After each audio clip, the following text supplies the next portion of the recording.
Travis Wayne Goodsell. This video is solely for LDS church history.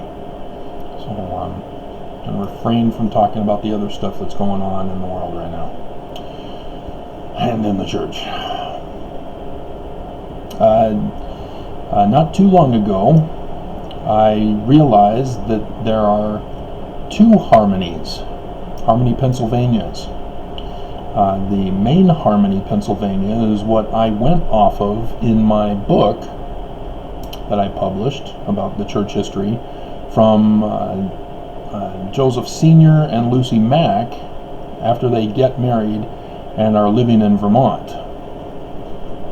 And I went until 1829 in that area as they begun the working on the Book of Mormon. And so there's some appendixes that I was hoping to get to, going over the different plagiarisms in the Book of Mormon and showing how the coding works and showing the interpretation of the coding. And I've done a few codings for you. I've got the playlist for that, as I have the Harmony playlist that I discovered not too long ago when I realized there were two Harmonies.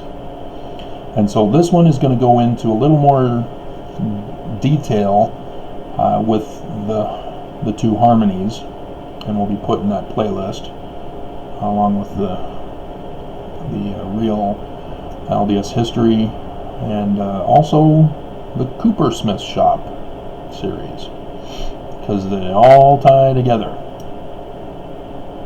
And so we aren't going to cover all the church history surrounding, obviously, because that would be too long. I want to make this as quick as possible. So we'll start when in 1818 Joseph Smith Sr. becomes a Master Mason of the, and I cannot pronounce this for the life of me. Even if I were reading it, I'd have to go very slow. Canandaigua, I know I butchered it, but I'm going to call it the Canadian Lodge throughout this movie, so please understand. It's not the Canadian Lodge, it's the Canandaigua or something like that. It's a York Rites Lodge.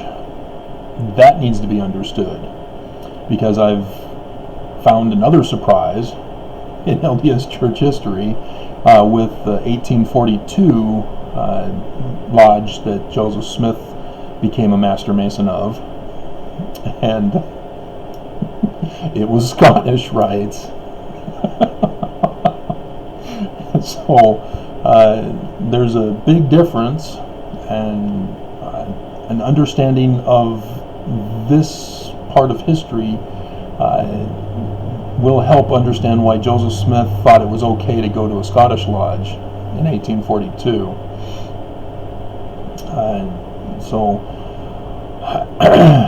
Joseph Smith Sr.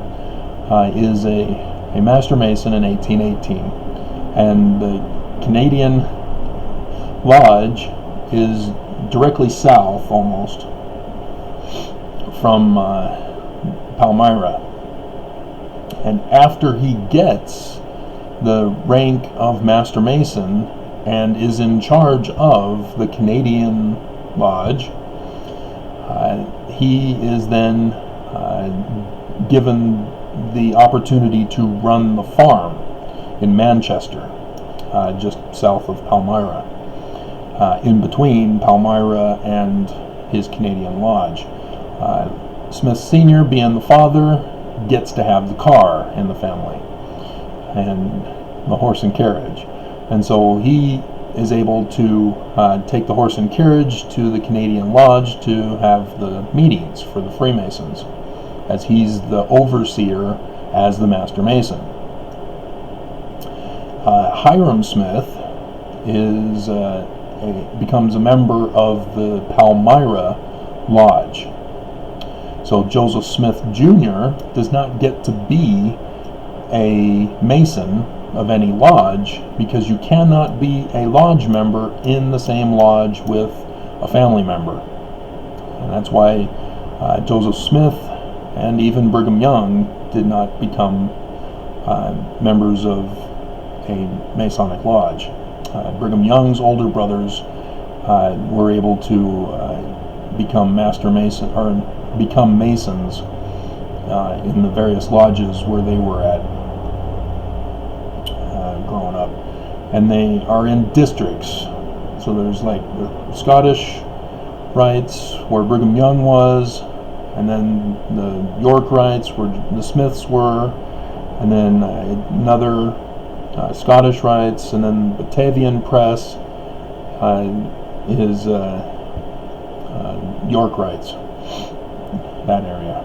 So they did it in segments, strips, north to south strips in western New York.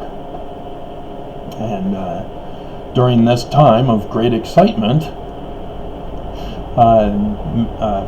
Freemason lodges were being built all over the place in western New York, and that's why people were moving westward, is to be there with a Masonic lodge. So that's the background that we're working off of here. And so then skipping over a bunch of history, 1823, this is where it's where Alvin dies, and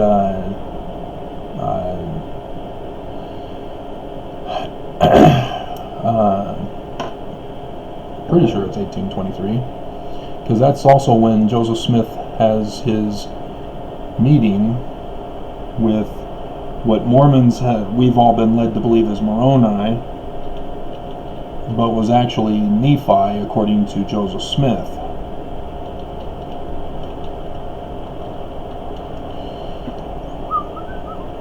Yeah, 1823, November.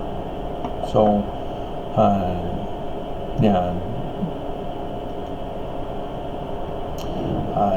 in 1823, when Joseph Smith claims he had been visited by Nephi, not Moroni, that was the Feast of Tabernacles of the Jewish holiday. And so that's significant that they're giving that as the date.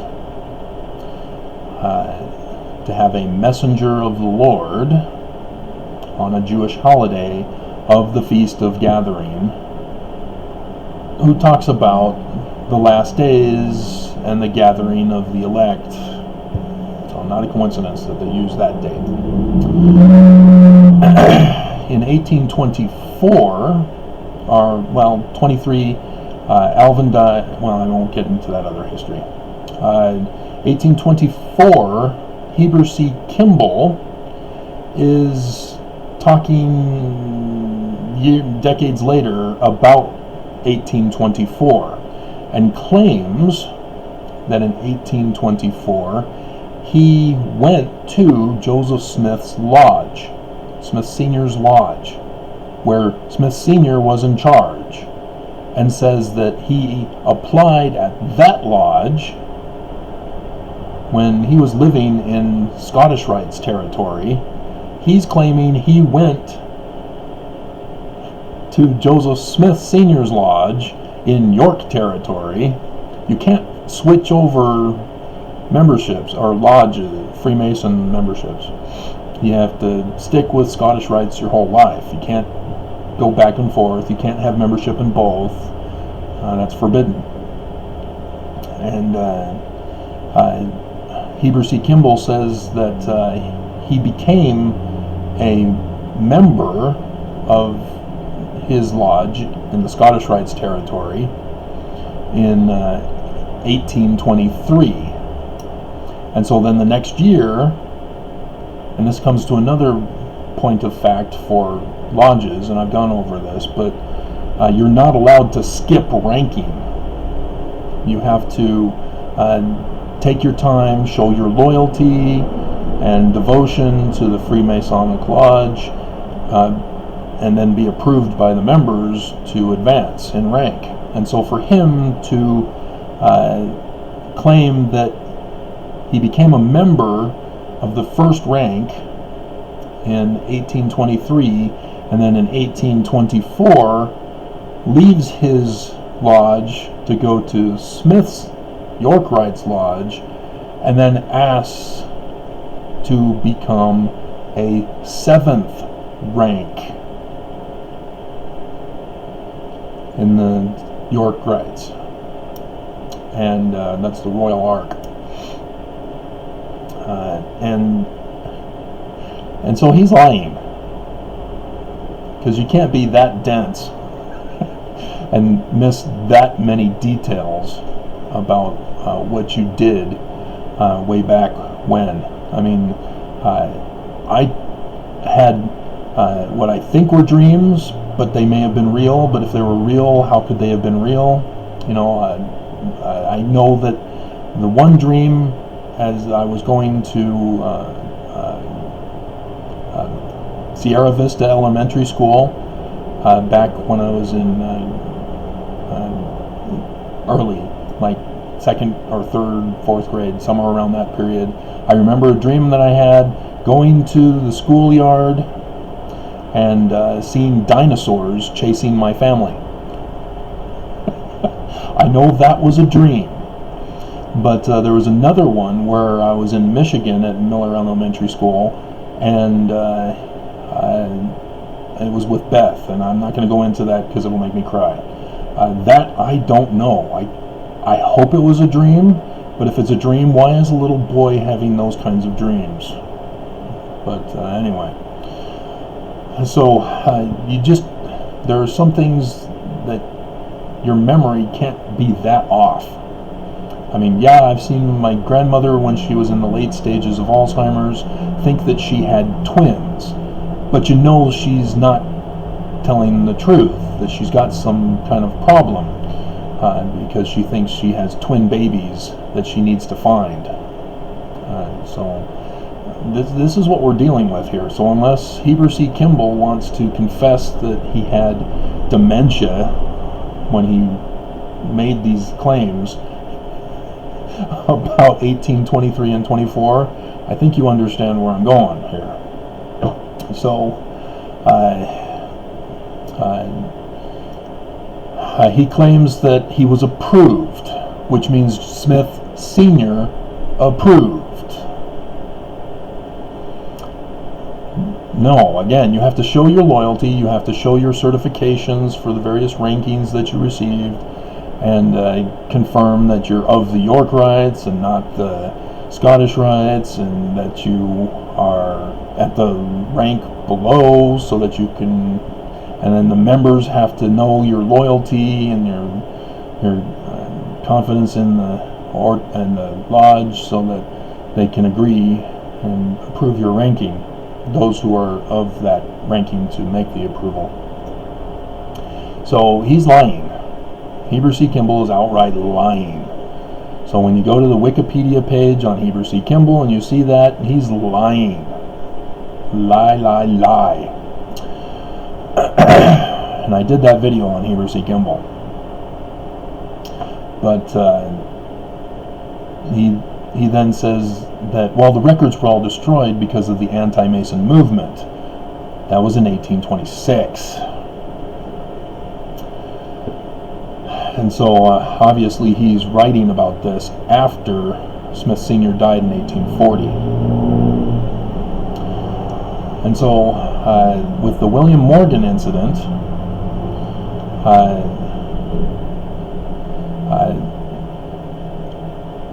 we have William Morgan, Yorkrights. He becomes a 7th rank in Western New York. They grant him 7th rank while he's there, and so that's another suspicion with Heber C. Kimball, is that he seems to be not only lying, but he's revealing that he knew what happened. This is what happened. William Morgan comes into town around 1823, 1824, and starts going to the lodges of the York Rites, because he's a York Rites member. You don't go to Scottish Rites, you go to York Rites. And he's warning the fellow Masons of the York Rites that he had received confidential information involving national security, that the Illuminati of Johann Adam Weishaupt, founded on May 1st, 1776, with the seal that the United States has now adopted, it had planned to infiltrate the Scottish Rites Mason lodges in the United States and put their members into positions of government and rise up in rank and take over America. And like I said, I'm not going to discuss what is going on currently in our present situation, even though I've been doing so desperately, trying to get people to understand. And so he has gone to Smith Sr.'s lodge, and we know this because he was falsely accused of petty things at first and locked up in the jail in the district where the Canadian Lodge is. And so Smith Sr., as the Master Mason, would know all about William Morgan. And nobody in history is talking about this connection. And so he had been, William Morgan had made a business deal with the Batavian Press in New York, with David Miller, to publish 2 books. One was about the Illuminati plot, and the other was Lewis and Clark's Mandan Indian tribe that had Chief Great White. And some people try to claim that it also means wolf and Great White, because as you all know, the Book of Mormon includes secret combinations trying to take over the Nephites, who are Native American Indians who are white. This is how we know that they're connected. And he was going to reveal that the Knights Templar had made a deal in 1362 with the Mandan tribe to possess the land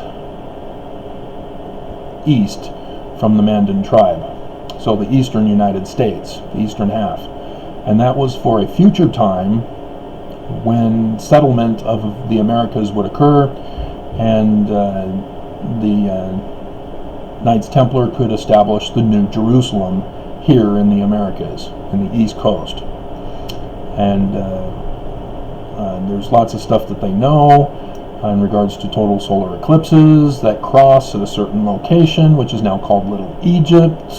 So again, you need to research or listen to my videos talking about the Knights Templar, which is the highest rank of the York Rites. I didn't talk about that in this video. And so by being arrested, William Morgan is unable to continue to work on his books.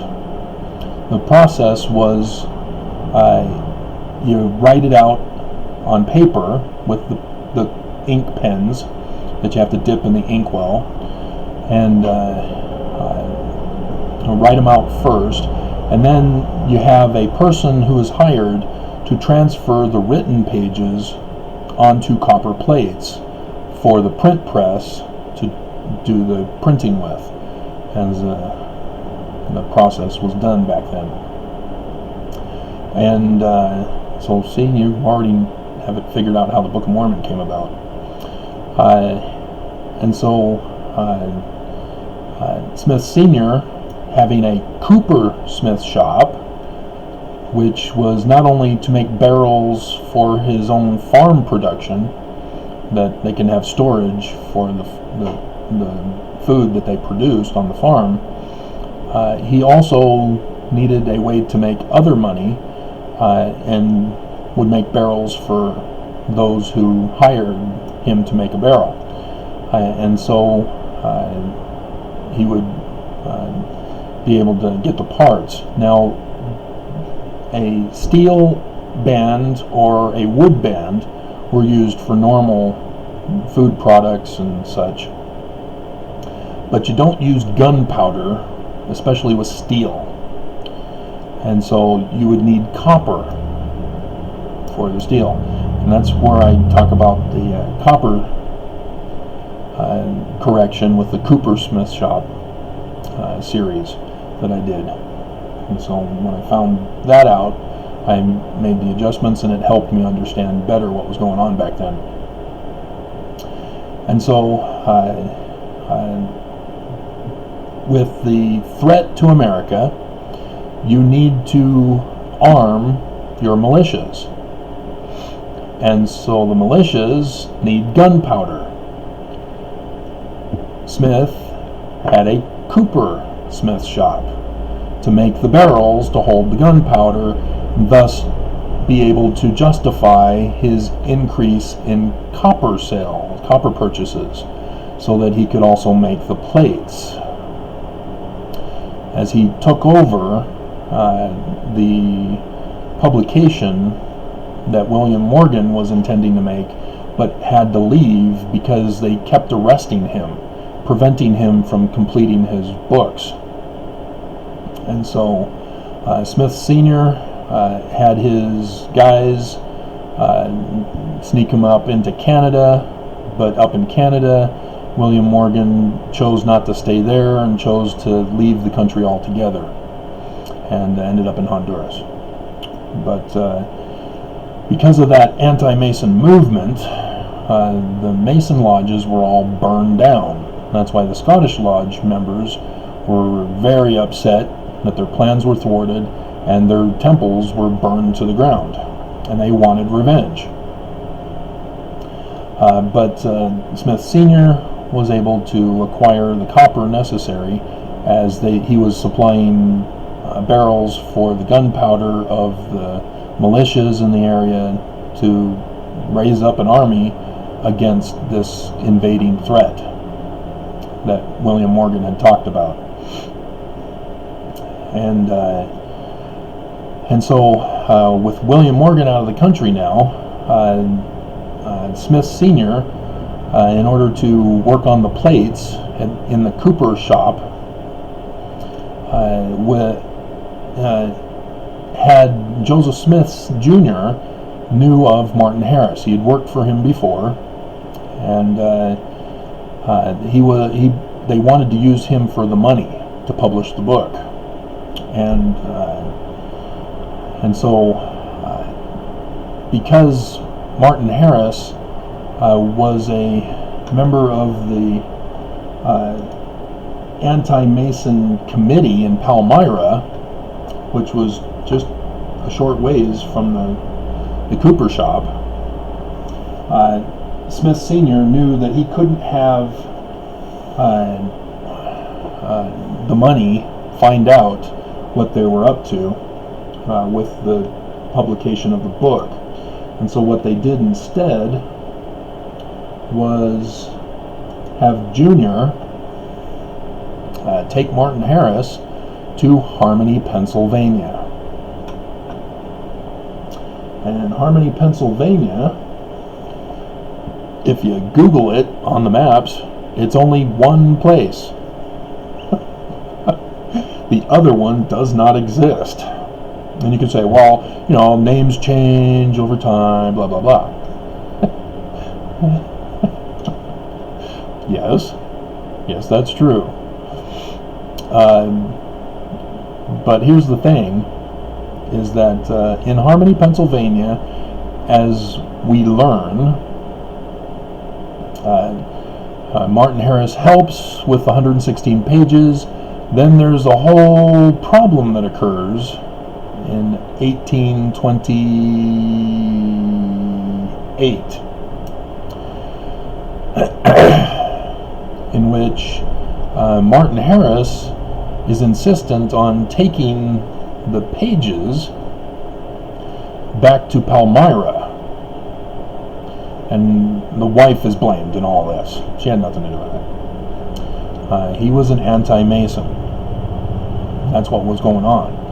They were working on a Mason's book warning about the threat to America, and the money man was an anti-Mason. And that's why Joseph's job was to distract Martin Harris with his little hat trick, rocks and a hat trick, and because that's what Joseph Smith did on the farm of Martin Harris, working for him. So Martin Harris knew all about his hat trick. And so then Joseph says, I got plates, I'm translating a book. Well, I want to confirm. And so Martin Harris takes the Anthon transcript, takes it to New York, and that whole spiel over there. And he comes back and tells Smith Jr. Smith Jr. tells his dad. And they go, oh, well, Charles Anthon just republished a dictionary of names. And so they use those names in their translation. So that was a part of the plagiarism they used. But also, that is not discussed in the church, is that Joseph Smith and Emma lost their child. And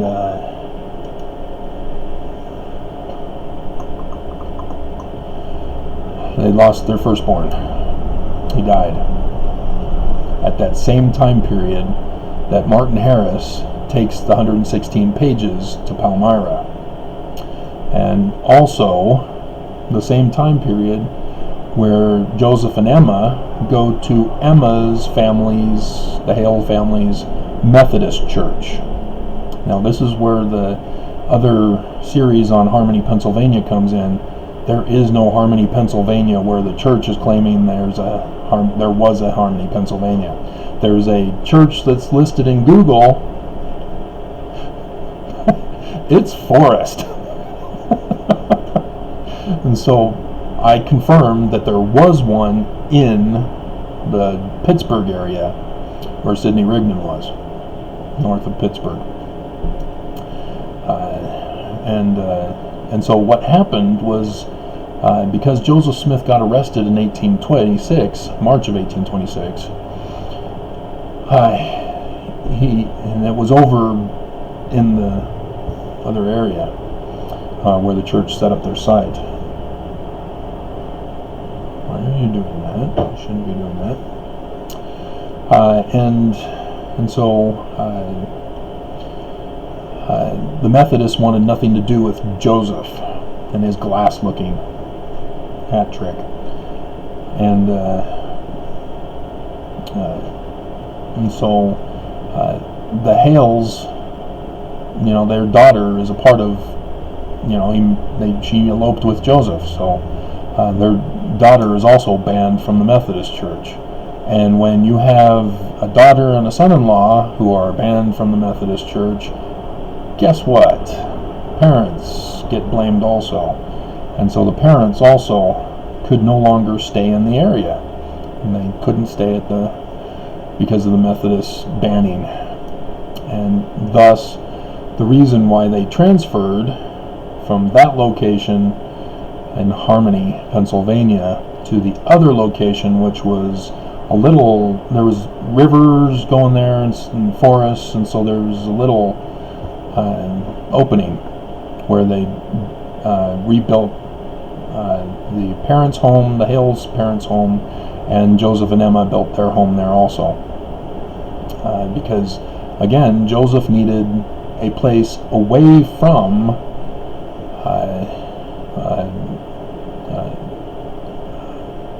Palmyra and the family farm, so that Smith Sr. can continue the work.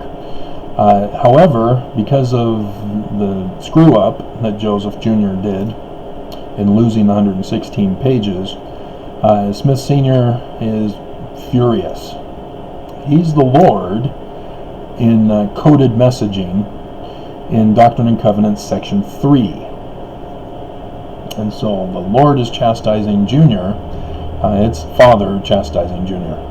And you can see that Senior knows about Sidney Rigdon and his Solomon Spaulding document that he obtained in Pittsburgh after Solomon Spaulding died and was unable to publish the book, and it just lay dormant. The kids did nothing with that. They found the manuscript story that is now available as a PDF online, but nobody ever found manuscript found. And that's because Sidney Rigdon had it, and it contained the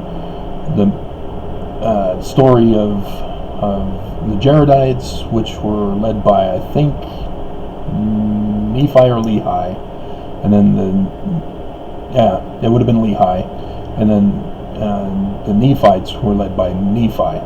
So there were some differences that Smith Sr. adjusted, because Smith Sr. had to rewrite the 116 pages until they can get with Sidney Rigdon, and thus in 10 they go through how they're going to explain the rewritten pages by Smith Sr., which includes his dreams of the Tree of Life and other Jewish mystical plagiarism, and merge it with Sidney Rigdon's starting of the book, which was from the Solomon Spaulding manuscript. So yes, the Words of Mormon, which are the bridge gapper between the two books, is that plan that they orchestrated. And I've got an Amazon package coming, that's why I'm paying attention to the GPS.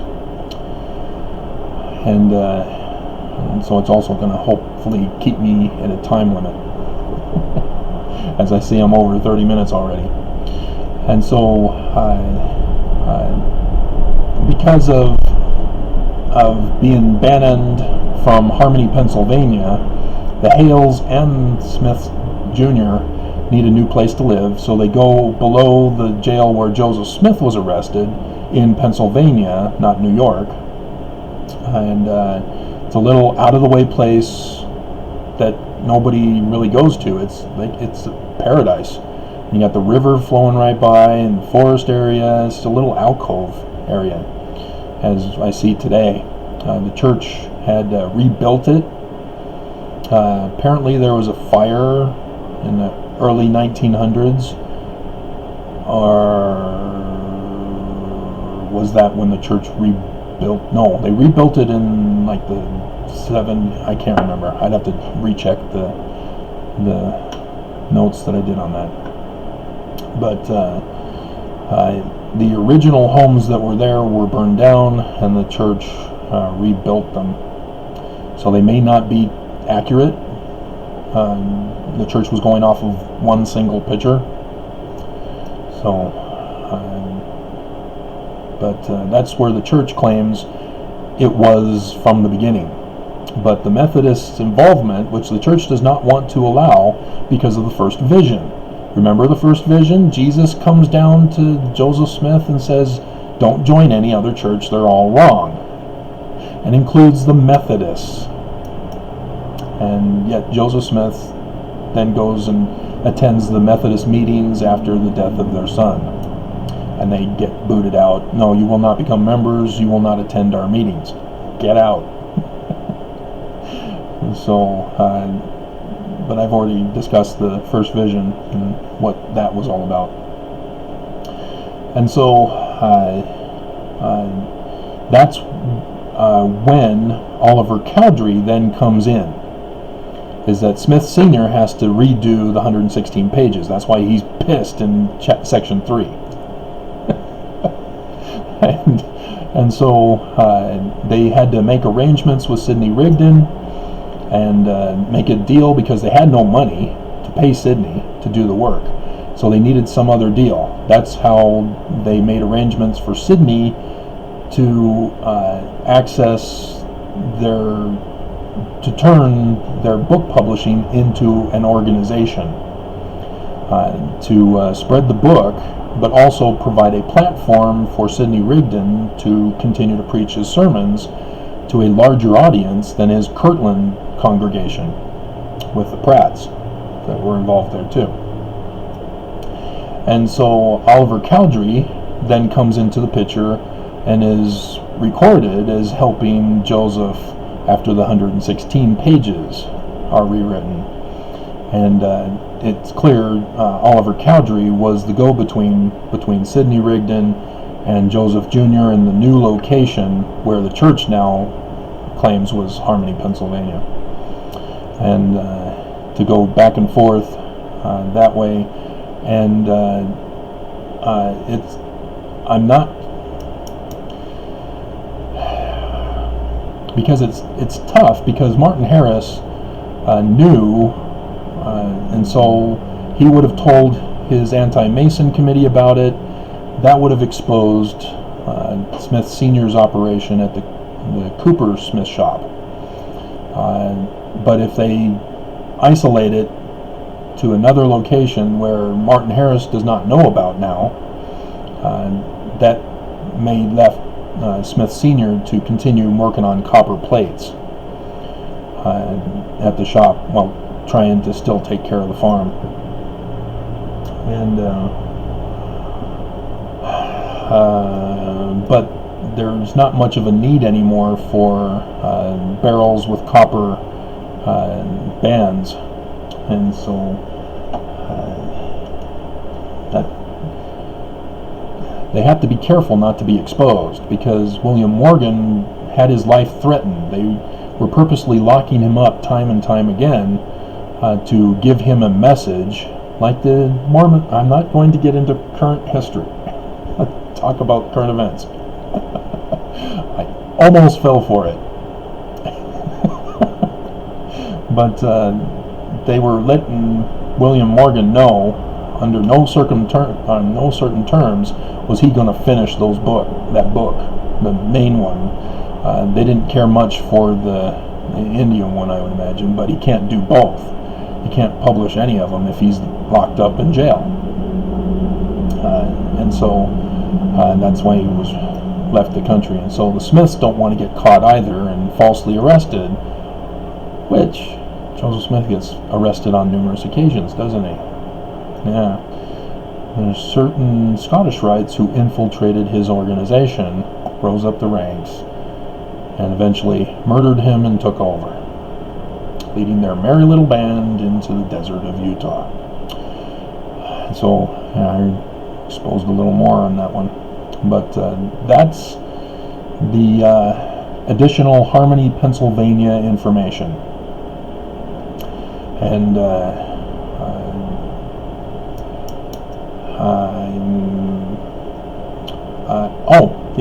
as I'm looking at my notes, I wrote an email to a guy who asked me the questions, and so I responded, and then realized, hey, I can turn this into a video. Let's see.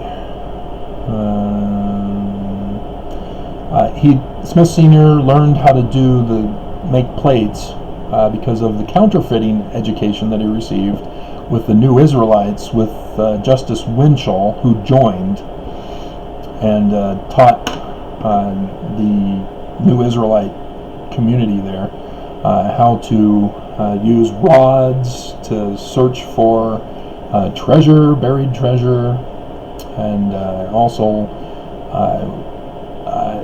counterfeiting, making things to counterfeit other things to commit crimes with, but also to do what, because Smith Sr. was more involved with the fanciness of the rods, as he was called a master rodsman or something like that. But he didn't join as a member. They never accepted him, or he was He never had an interest, because as a member you get extra wives.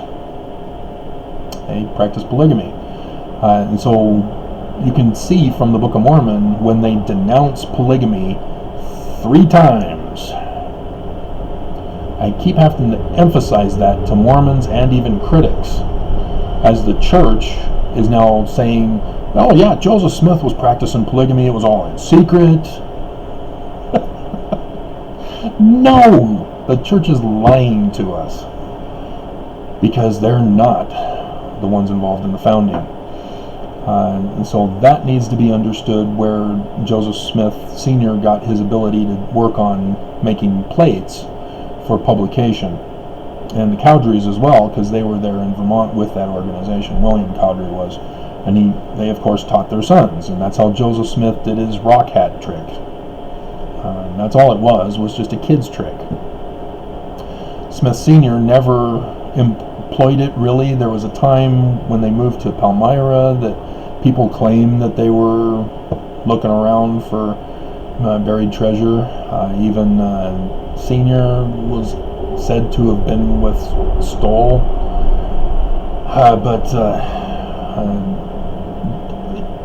it's clear from looking at Senior's life that he never took it seriously to really try to make a living off of that, because you can't do it for so long, because you don't get money to provide for your living. And so it was obviously not something that was an obsession in his life. And Joseph just ran with it in his life as a fun little trick that he can be popular with his peers. And so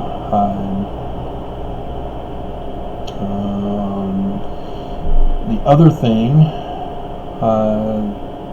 the gift of Aaron in section 8, that was the rod of Aaron originally. The church was not wanting that to be known, so they changed it to gift after the death of Joseph, along with changing Nephi to Moroni and other changes that Willard Richards did, being the one who murdered Joseph Smith, shooting him in the back. I need to get to Joseph Jr. being set up to be the latter-day Moses Messiah, because Mormons are looking for Jesus Christ, and they do not understand the organization's origins to know that, no, they were trying to build the city of Zion with Joseph as the Messiah. That was their original intention. That's why Senior was testing Joseph to see if he could prepare him for this event. And there was a sign in heaven on the 1827 when Smith Jr. apparently got the plates.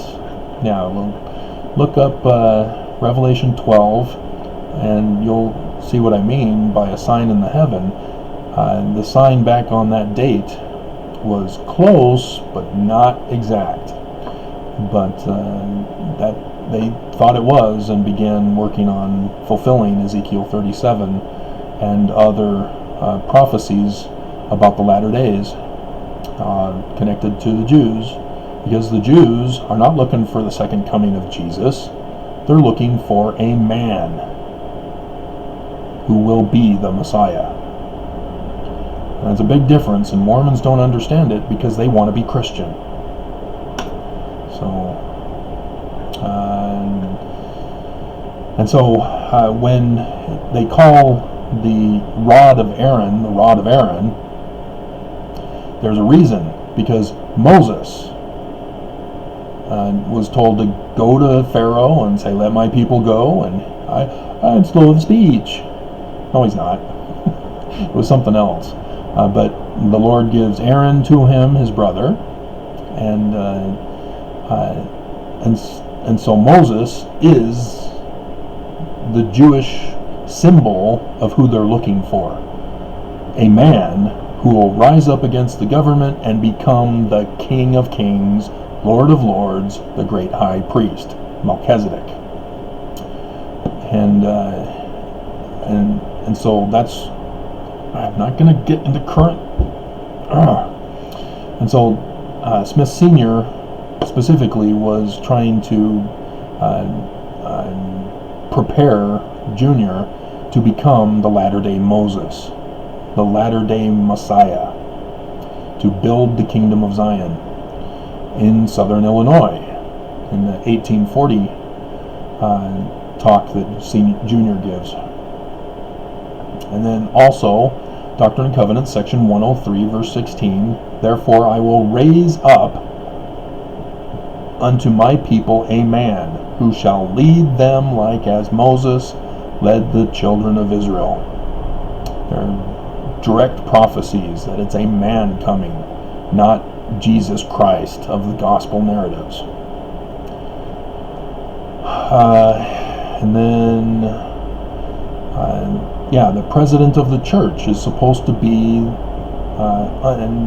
like unto Moses.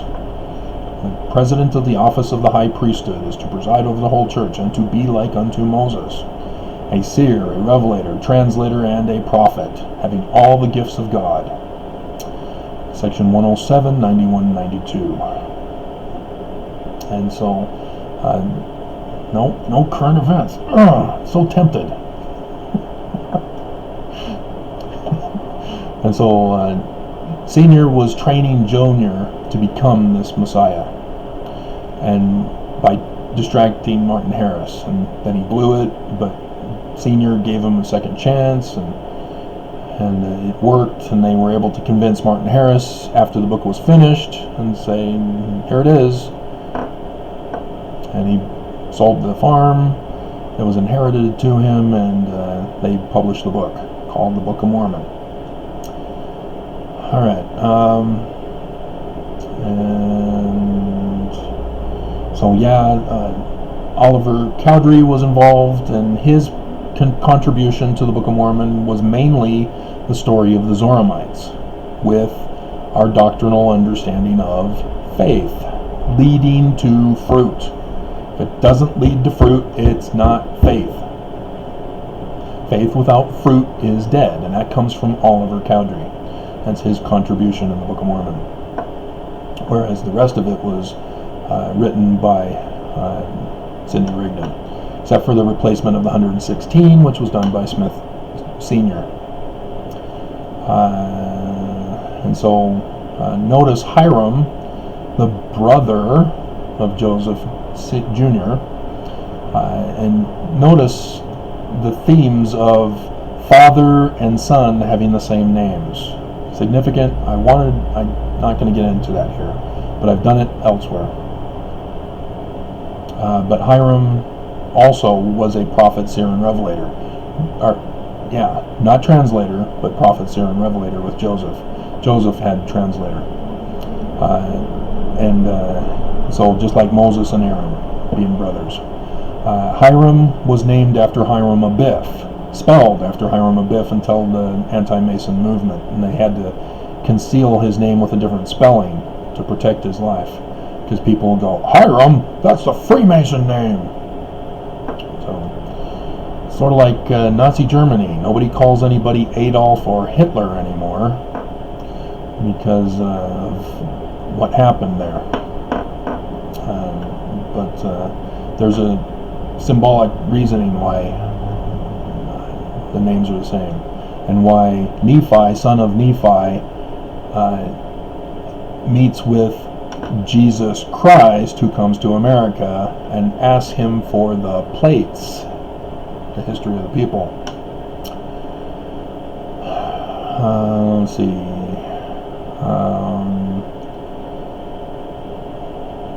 Okay. I think that's it for this topic. So there you go. That's why there's two harmonies, and that's how they occurred together. You can't separate the one out from the other, because when the Methodists kicked them out, they could no longer stay in the town. So there you go.